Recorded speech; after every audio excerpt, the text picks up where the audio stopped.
vinda, que Deus ajude na sua busca. Meus irmãos, o Natal é uma daquelas épocas que, em relação à Bíblia, há muita coisa, muitos textos que podem ser usados, qualquer um de nós, na reflexão que fazemos em relação aos registros dos evangelistas à volta da vinda de Deus à Terra, a encarnação. O nosso irmão Lucas, segundo Paulo, era o seu médico amado. No segundo capítulo, o texto que lemos traz-nos algumas ênfases que todos nós já conhecemos. É impossível no Natal, digamos, surgir novidades em termos de reflexão e partilha na palavra de Deus. Mas, de qualquer modo, foi de propósito que lemos só a partir do verso 7. E deu à luz seu filho primogênito e envolveu-o em panos e deitou-o numa manjedoura. Meus irmãos, os outros evangelhos nos dizem que esta família, José e Maria, não viviam em Belém, viviam em Nazaré. E de Nazaré a Belém são sensivelmente 120 quilômetros. Pensemos numa família normal e há mais de 2000 anos uma mulher grávida, no fim do tempo, ter que fazer uma viagem dessas. Ninguém o faria aos pulos, de ânimo leve e a saltar de contentamento.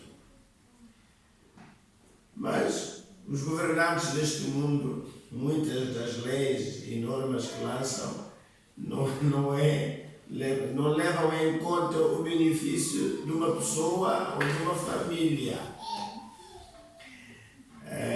O decreto para que as pessoas fossem recensear e levando em conta de onde tinha nascido a família estava ligada. Faz-nos lembrar do nosso Presidente da República atual, sempre que há eleições, ele sai de Lisboa e vem aqui ao norte para ir ali molhar o seu dedo, digamos, assim, porque é a sua terra. E esta família, por causa de José, teve de o fazer. E claro que é uma família especial. Uma família que o anjo, quando anunciou a situação de Maria, disse: salve Maria, né? Agraciada. Mas, meus irmãos, o ser agraciado, isto é, ser objeto da graça de Deus, receber os benefícios de Deus, não significa que não significa receber uma rosa sem espinhos. E quando o recado chegou àquela família de que tinham de fazer este percurso de Nazaré para Belém, a Maria deve ter ficado assim a olhar para José. José, temos que ir tua terra. E eu digo, afinal, eu não sou agraciada, mas eu não acho graça nenhuma a isto. Né? Mas tiveram de fazer.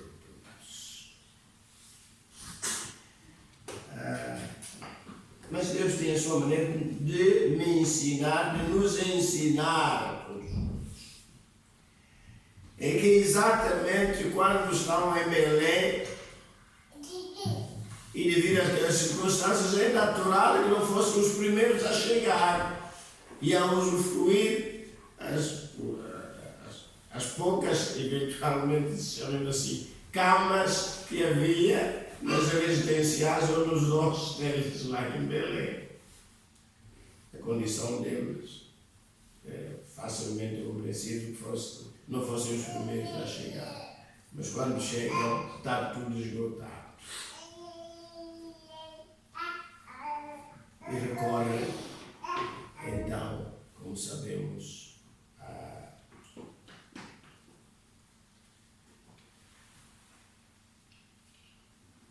ao estábulo, o local onde os animais pernoitavam, se recolhiam.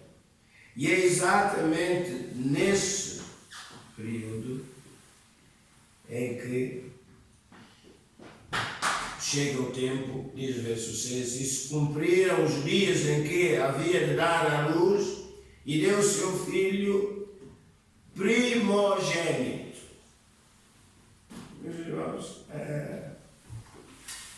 estudar a Bíblia, ler a Bíblia, familiarizar-se com a Bíblia, ajuda a desconstruir, como hoje se diz, algumas ideias, alguns conceitos, algumas crenças que formamos na nossa mente, não por ler a Bíblia, mas por ouvirmos e acreditarmos que toda a gente fala da Bíblia que lê a Bíblia. Muita gente fala da Bíblia, mas não lê a Bíblia. Mesmo que os nossos púlpitos, né? Muitos falam da Bíblia, mas não leem a Bíblia. Olha, e deu à luz seu filho primogênito, e a palavra primogênito é o primeiro a ser gerado. O que logo Lucas está nos introduzir para uma realidade que muitos querem negar. De que este era ou foi o primeiro filho de Maria. Não diz unigênito. Meus irmãos, o famoso credo de Niceia, ou chamado credo apostólico, esse diz, né? Creia em Deus Pai Todo-Poderoso e em seu único filho, ou unigênito filho. Isso é uma coisa. O unigênito é o único a ser gerado. Mas, em relação a Maria e a José, diz que deu à luz seu filho primogênito. E por que que insistimos nisto, meus irmãos? Porque no Evangelho de Mateus, capítulo 13, Evangelho de Mateus, capítulo 13, temos o complemento, ou a parte que completa, que preenche aquilo que o Dr. Lucas tinha dito. No Evangelho de Mateus, capítulo 13, meus irmãos, a partir do verso 53, diz o seguinte: E aconteceu que Jesus, concluindo estas parábolas, Jesus adulto, a fazer o seu trabalho, se retirou dali e, chegando à sua pátria, já de Nazaré, ensinava-os na sinagoga deles, de sorte que se maravilhavam e diziam: Jesus cresceu, passou a maior parte do tempo da sua vida terrena, diziam: de onde veio a este a sabedoria e estas maravilhas? Não é este o filho do carpinteiro? E não se chama sua mãe Maria? Ai, mas e Mateus se atreve a acrescentar aqui mais qualquer coisa? Não. E seus irmãos, seus de quem? De Jesus Cristo? Jesus Cristo tinha irmãos. Pois tinha. E seus irmãos Tiago, José, Simão e Judas? E não estão entre nós todas as suas irmãs? De onde lhe veio, pois, tudo isto?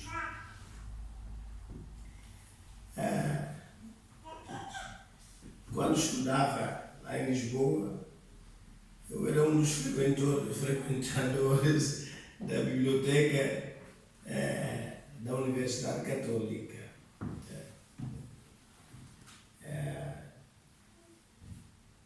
E lembro-me consultar um dos comentários de uma das figuras, agora não sei se ainda é vivo, mas já tinha certa idade, mas quando se tratava de assuntos religiosos, era uma das pessoas que era convidada e consultada para se pronunciar sobre determinados assuntos.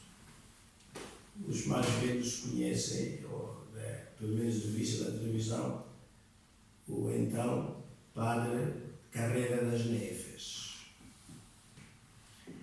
Era professor da Universidade Católica e era reconhecido como, se diz na linguagem técnica, um biblicista. Um biblicista quer dizer que é alguém que é especialista no estudo da Bíblia.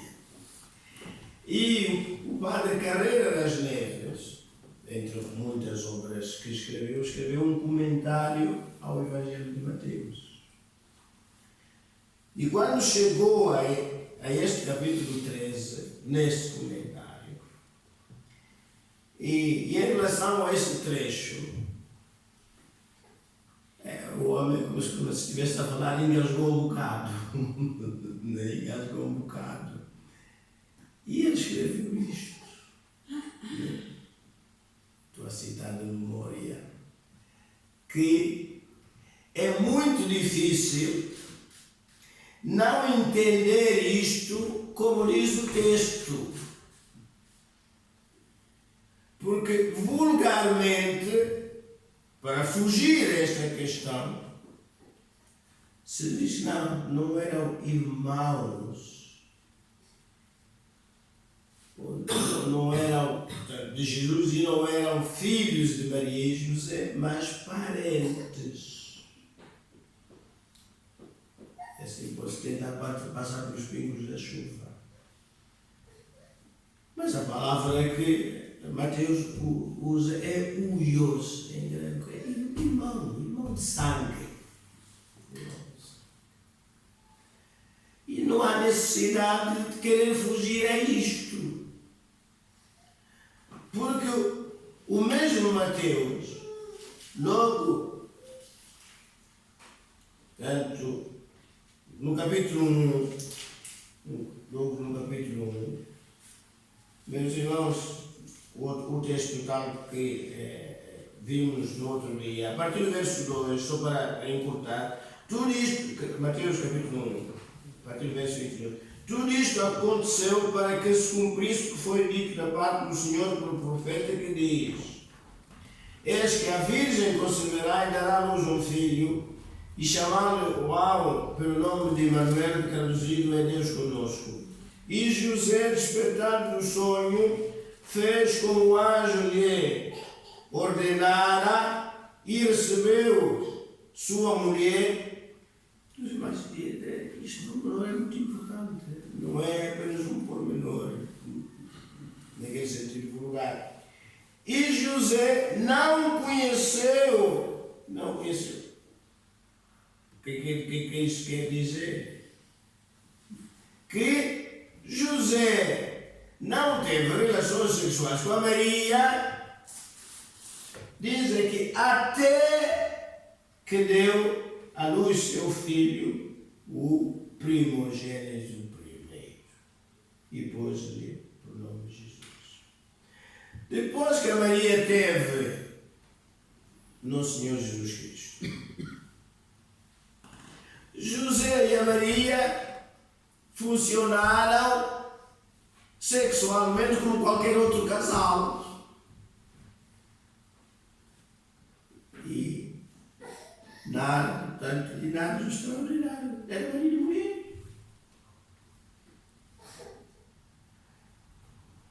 Será difícil aceitar isso? Não faz sentido. Bem, voltemos ao nosso irmão Lucas.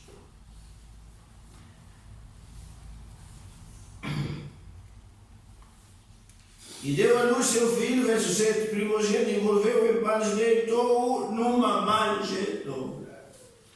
Meus irmãos, a manjedoura daquele tempo não é bem como as manjedouras que nós usamos no campo, eles têm gado, né? Uma estrutura de madeira ou de canas. E então, antigamente, nesse tempo, era espécie de. Era cavado em rocha ou feito de barro, né? Tipo assim uma alcofa, onde então se deitava a palha ou o grão. Né? Seja como fosse qual fosse o material da manjedoura, né?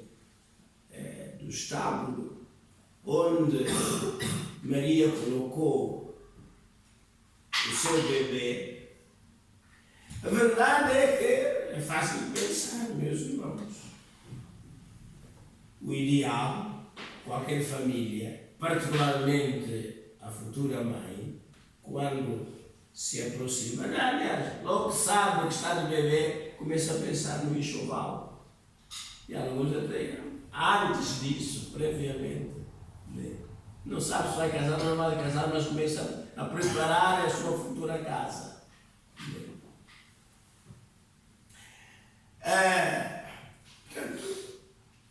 Todo o processo implica preocupação. É normal, é natural. É uma nova vida que chega ao mundo. E se pensarmos o que acontece hoje à volta de um bebê que está para nascer, as preocupações, particularmente as condições de higiene e conforto que devem envolver mãe e bebê. Meus irmãos, a Maria e José estão fora de casa, 120 quilômetros de distância, né? Não tinha Uber ou qualquer outra coisa. De repente, umas águas que ensinaste todos e eles têm que se amanhar. Mas esta mulher é a tal agraciada. E quando nasce o filho, não tem. Nessa altura, a Chico não existia. Com os materiais apropriados com outras casas, né, para o efeito. É no meio dos animais. Meus irmãos, é verdade que não era uma pocilga. Mas, seja como for, as ovelhinhas e os cabritos são, claro, muito mais higiênicos do que os porcos, mesmo assim, é no meio dos animais. O Filho de Deus, o Rei dos Reis, o nosso Salvador, nasce nesse contexto, nesse meio.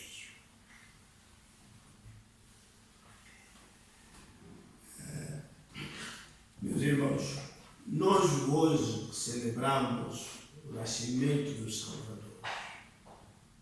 Por obra e graça de nosso Deus, temos muitas razões para olhar para cima e dizer ao Senhor, muito obrigado. Porque aquilo que Deus teve de despojar, isto é,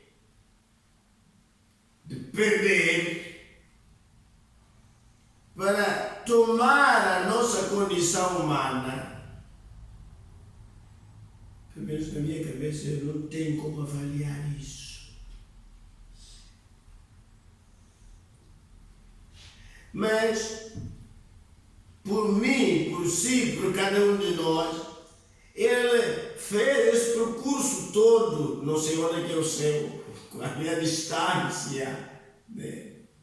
Quantos anos-luz, se é que se pode falar assim, né?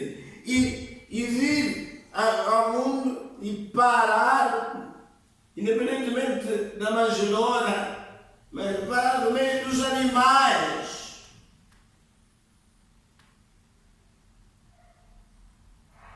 E não na melhor clínica da terra, nem no melhor hospital da terra, da região. É isso. Podia ter conduzido Maria e José ao palácio dos Herodes. Segundo dizem os historiadores, era uma obra de se lhe tirar o chapéu. Mas nada disso. Deitou numa manjedoura porque não havia lugar para eles nas trabalhos.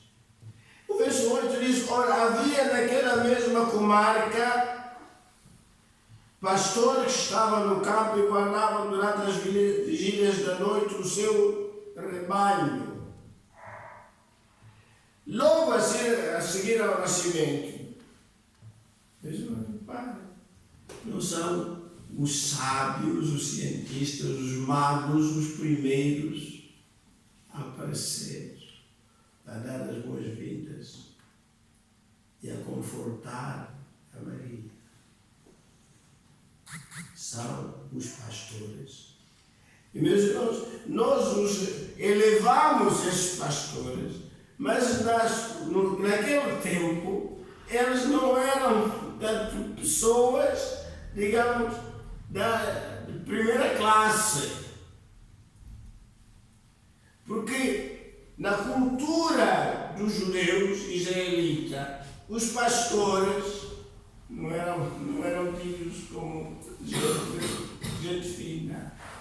Porque religiosamente eles andavam no campo, né, a pisar o chão, a pegar os animais, a tratar dos animais, a andar na papalha, aquelas coisas todas. Portanto, não tinham as condições ideais para manter a pureza.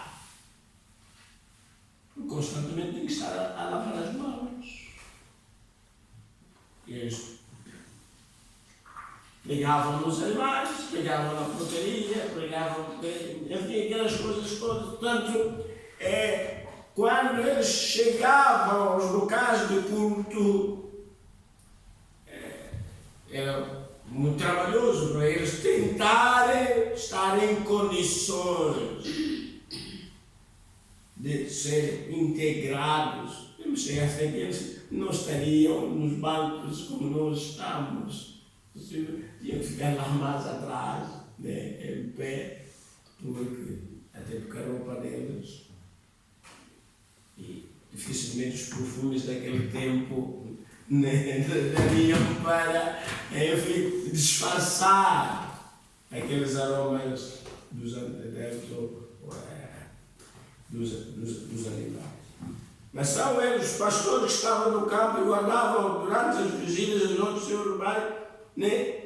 Era a eles que Deus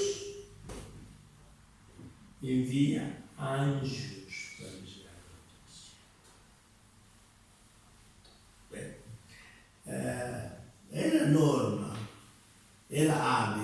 fazia parte da cultura, que tanto, se uma família, uma senhora tivesse como bebê um menino, um rapaz, então havia a festa da terra, lá na aldeia.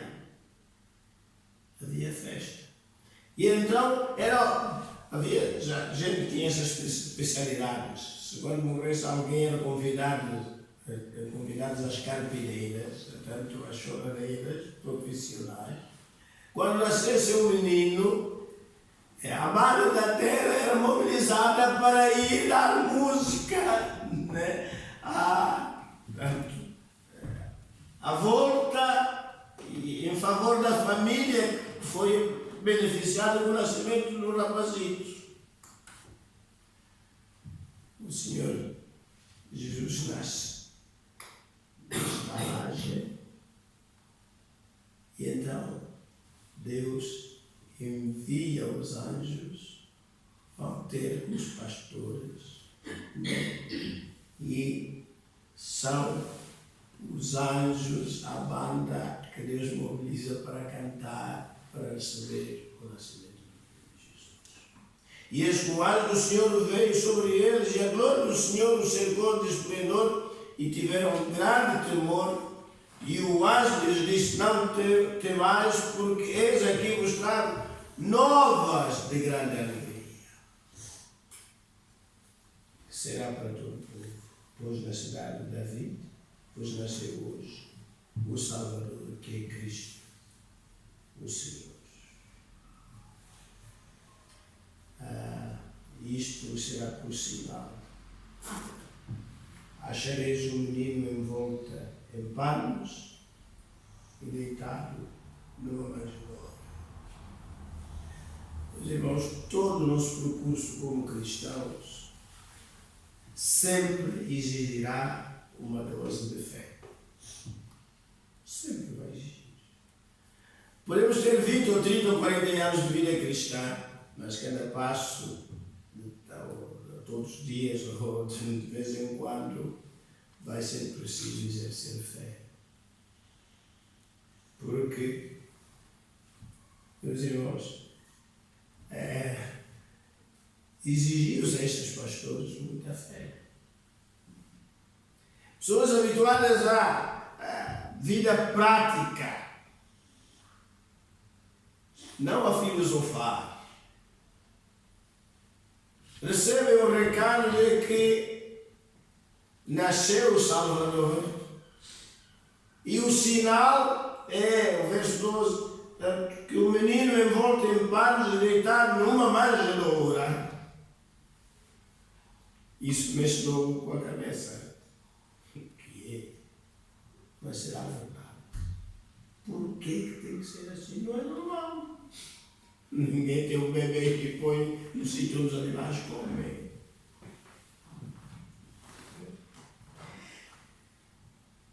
Logo a seguir, verso 13: e no mesmo instante apareceu com o anjo uma multidão dos exércitos celestiais, louvando a Deus e dizendo: glória a Deus nas alturas, paz na terra, boa vontade para com os homens.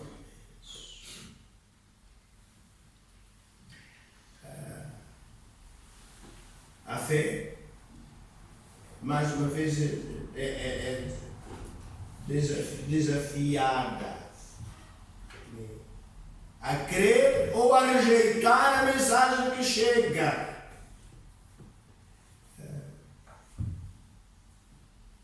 Os anjos cantam e o que é que nós temos no final? Verso 19, como é que os pastores reagem? Não com descrédito. Não, bem, vamos esclarecer isto muito bem, porque nós já temos. E depois, como é que é? E aconteceu, verso 15, que ausentando-se deles os anjos para o céu, disseram os pastores uns aos outros: vamos, pois, até Belém e vejamos isso que aconteceu e que o Senhor nos fez saber. e foram apressadamente e acharam Maria e José e o menino tal qual o recado que tinham recebido, deitado no leito. O salmista diz: buscar-me-eis e me achareis quando fizerdes de todo o coração. É preciso crer na palavra de Deus. Não é numa Caia, nem no João, nem no Antônio. A fé cristã nasce, se mantém, solidifica, limitando-se a obedecer a palavra de Deus. Claro que precisamos de pensar. Alguém escreveu um livro que deu o título Crer é também pensar. Crer é também pensar. Se você diz que pensa, tudo bem, faz muito bem. Mas não é incompatível com a crença. Nós temos a palavra de Deus, já não através do anjo ou dos anjos, mas está escrito. Meus irmãos, o verso 17 é com isso que nós queremos terminar. E vendo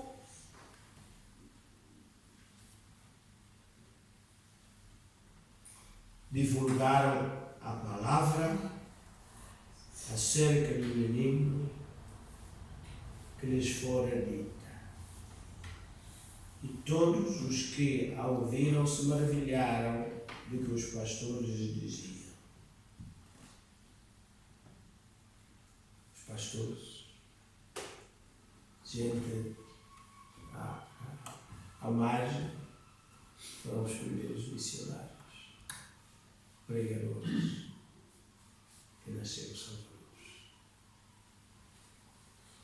Mesmo encontrando no meio da bicharada.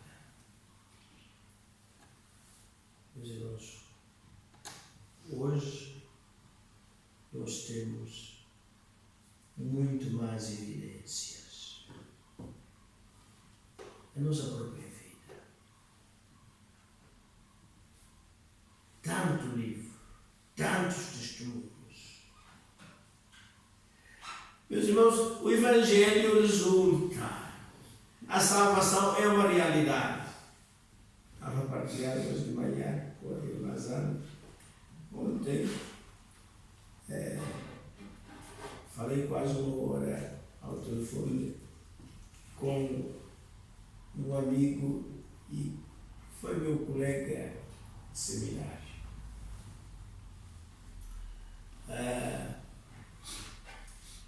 Depois, mais tarde, ficou bastante doente e ficou impossibilitado de poder cumprir o chamamento do Senhor.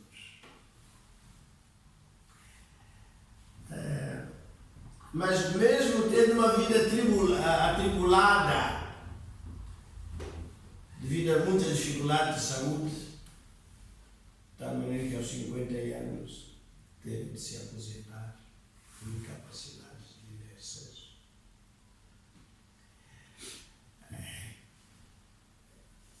Ontem, como disse, estivemos a falar, e o que me impressionou, meus irmãos, é que aquele meu colega de turma, de quarto, ainda conserva a fé em Nosso Senhor Jesus Cristo. Ainda vibra com as coisas de Deus. E partilhava comigo dizendo que das vezes que participa num culto,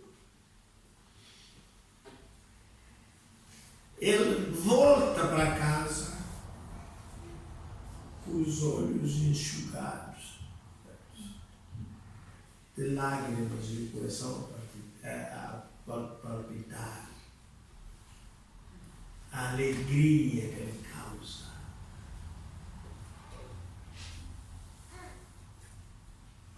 Como é tocado pela palavra do Senhor.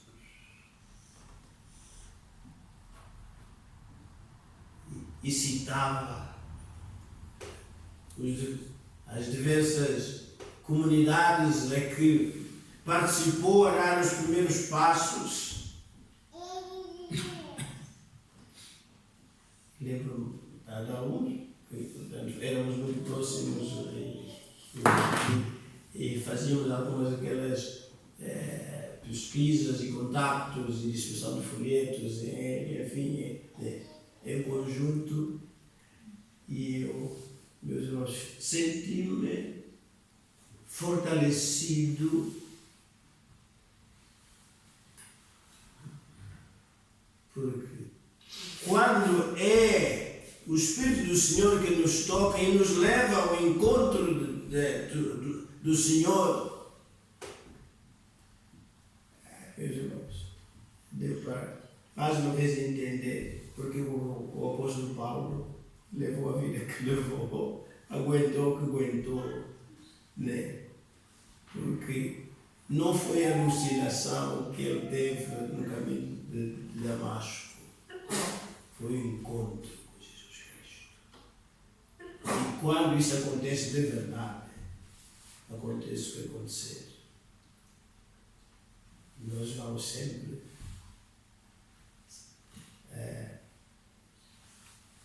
desfrutar essa bênção de sabermos que estamos com o Senhor e o Senhor está conosco. Ele veio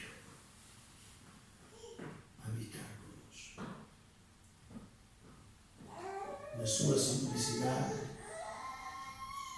na sua humildade, mas é mesmo esse o Senhor, que é o nosso Salvador. E por isso faz sentido celebrarmos o Natal, porque é o nascimento dele de onde deriva o nosso novo nascimento. Que Deus nos ajude.